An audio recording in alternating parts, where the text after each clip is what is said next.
Votre enfant hurle à cause du mauvais gobelet. Vous lui avez donné le bleu. Mais d'une manière ou d'une autre, c'est le mauvais bleu. Et maintenant, vous êtes piégé dans cette spirale familière. La logique échoue. La distraction échoue. S'éloigner empire les choses. Mais voici ce qui se passe ensuite. C'est la partie que la plupart des parents se trompent. Vous essayez de réparer vite. De contrôler. D'arrêter le bruit. Et c'est exactement à ce moment-là que ça escalade. Mais les familles coréennes ont découvert quelque chose sur le système nerveux qui change tout. Quelque chose sur la façon de réellement désamorcer une crise au lieu de l'alimenter. Et ça marche dans les 60 secondes suivantes. La plupart des parents aggravent accidentellement les colères à chaque fois. Mais vous n'en serez plus un après aujourd'hui. Voici ce qui se passe quand votre instinct est de réparer vite. Vous corrigez. Vous redirigez. Vous rationalisez.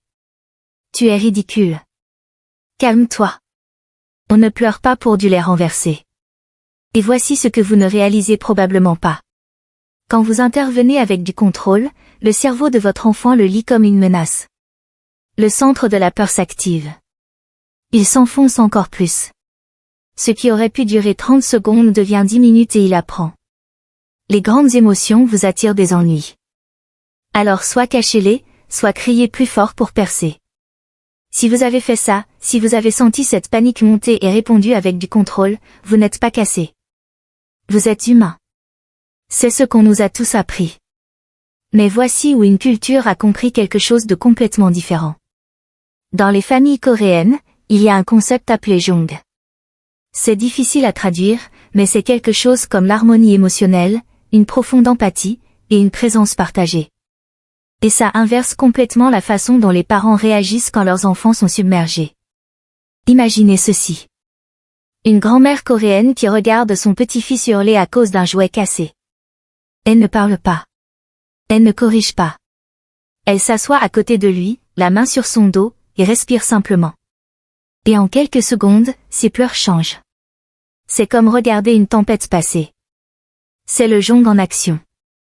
Les parents coréens ne se précipitent pas pour réparer l'émotion. Ils l'absorbent d'abord parce qu'ils comprennent quelque chose sur le système nerveux. Quand vous restez calme, votre enfant emprunte votre calme. Votre corps enseigne à son corps comment se réguler. Quand vous paniquez, il panique plus fort. Quand vous ralentissez, il ralentit naturellement aussi. Cela s'appelle la corégulation. Le cerveau de votre enfant ne peut pas encore se calmer tout seul, alors il se synchronise avec le vôtre. Une présence lente est plus rapide que des solutions rapides. C'est la base de ce que nous allons apprendre. Alors, appelons cette méthode la pause jong. Elle s'appelle une pause parce que le premier mouvement est contre-intuitif. Vous arrêtez d'essayer d'arrêter la crise. Vous faites une pause. Vous baissez toute votre énergie. Vous créez un espace calme autour de votre enfant. Et je dois vous avertir, la première étape va vous sembler complètement fausse. Tous vos instincts vont vous hurler de faire l'opposé. C'est exactement pourquoi ça marche. Je vais vous montrer 5 étapes simples et je veux que vous suiviez avec le timing parce que quand vous verrez à quelle vitesse ça marche vraiment, vous comprendrez pourquoi les parents coréens ont l'air si imperturbables. Prêt? 60 secondes. C'est tout ce dont nous avons besoin. Comptons ensemble à rebours. Étape 1, baissez votre énergie et votre corps. Dès que vous voyez la crise arriver ou même quand elle est déjà en cours, vous faites 3 choses en même temps. Prenez une vraie respiration. Abaissez vos épaules. Accroupissez-vous à leur niveau des yeux. Pas en dominant, en rencontrant. Quand vous faites ça, quelque chose change. Le cerveau de votre enfant lit cette combinaison comme « Je suis en sécurité ». Cette personne n'est pas une menace. Elle est avec moi. L'amygdale, le centre de la peur, descend en régime. 10 secondes. Fait. Plus que 50. Étape 2, connexion silencieuse. Vous êtes maintenant à leur niveau des yeux. Vous ne parlez pas encore. Vous faites juste un contact visuel doux. Laissez-les voir que vous êtes ancré, que vous n'êtes pas en colère contre eux, que vous êtes là. Votre enfant vous observe.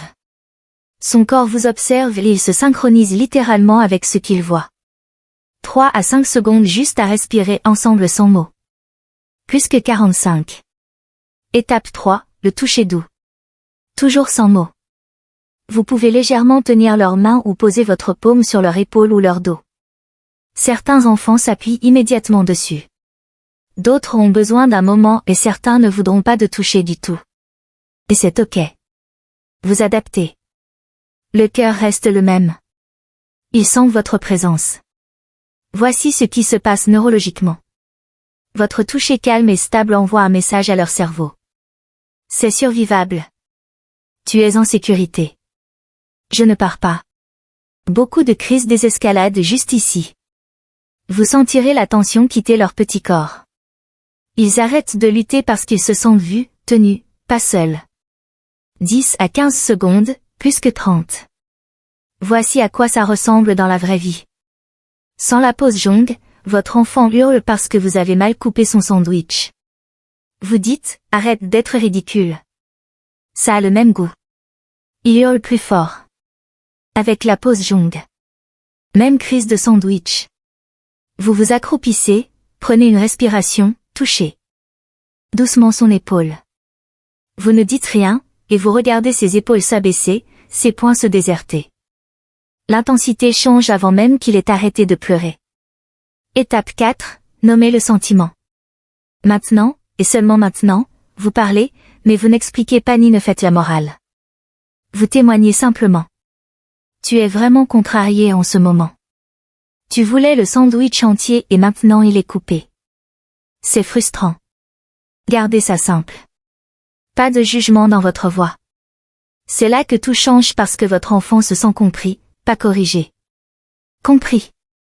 Et quand un enfant se sent compris, le besoin de continuer à hurler diminue.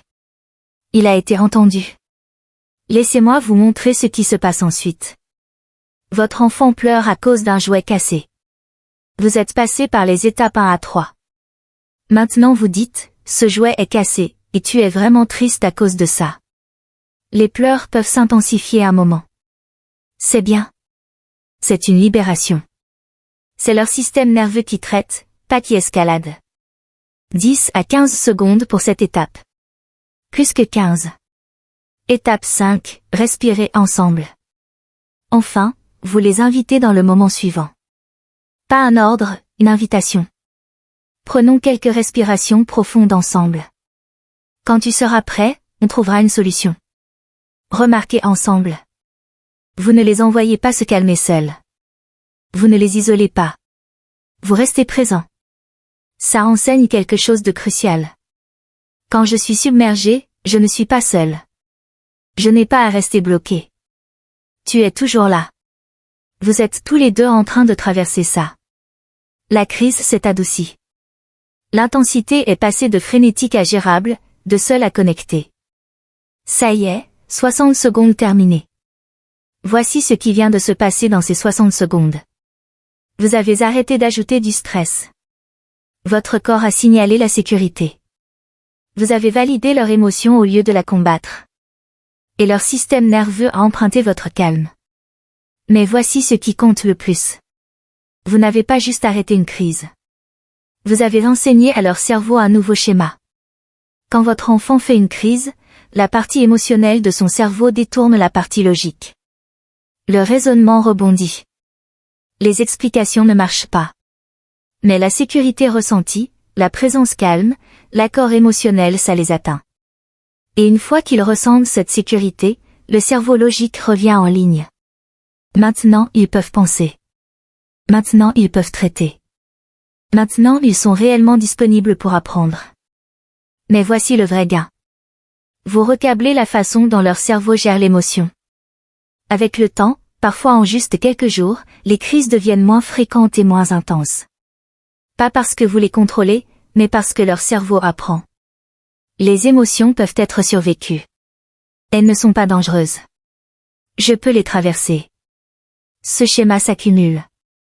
Maintenant, je sais ce que vous pensez. Et si ça ne marche pas tout de suite? Laissez-moi vous montrer exactement à quoi vous attendre. Jour 1, vous essayez ça et votre enfant hurle plus fort. Il est confus parce que vous réagissez différemment. Vous êtes calme pendant qu'il hurle plus fort. C'est le moment d'enseignement. Ne l'interprétez pas comme un échec. Jour 3, les pleurs sonnent différemment, moins frénétiques, plus comme une libération. Il commence à faire confiance au schéma. Jour 5, votre enfant fait une crise mais récupère en moitié moins de temps. Et quand il est calme, il vient vers vous pour un câlin au lieu de vous repousser. Ce n'est pas de la magie. C'est de l'entraînement de schéma. Et les schémas demandent de la constance, pas de la perfection.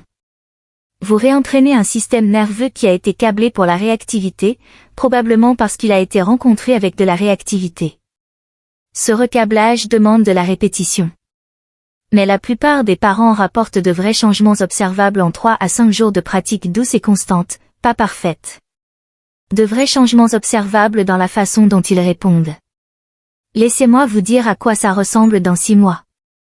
Votre enfant rentre de l'école, jette son sac à dos par terre, et éclate en larmes. Vous ne savez même pas encore pourquoi. L'ancien vous aurait dit, « Qu'est-ce qui s'est passé? Pourquoi tu pleures ?» Utilise tes mots. Mais maintenant vous vous accroupissez juste. Vous respirez.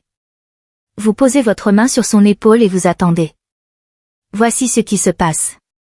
En quelques secondes, il grimpe sur vos genoux et toute l'histoire sort en cascade.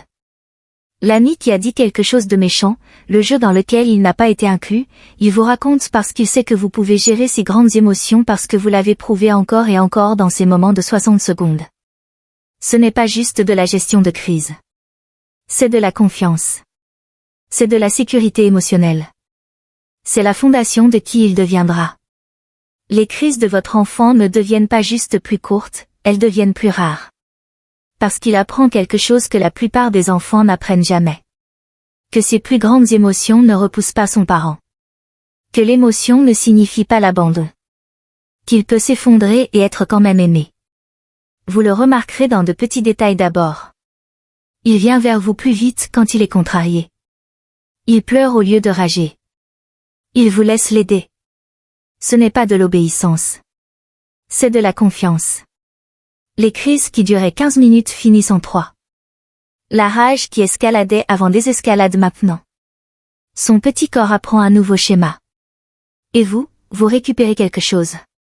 Vous devenez le sol stable au lieu d'être parti du chaos. Vous modélisez comment les émotions fonctionnent vraiment.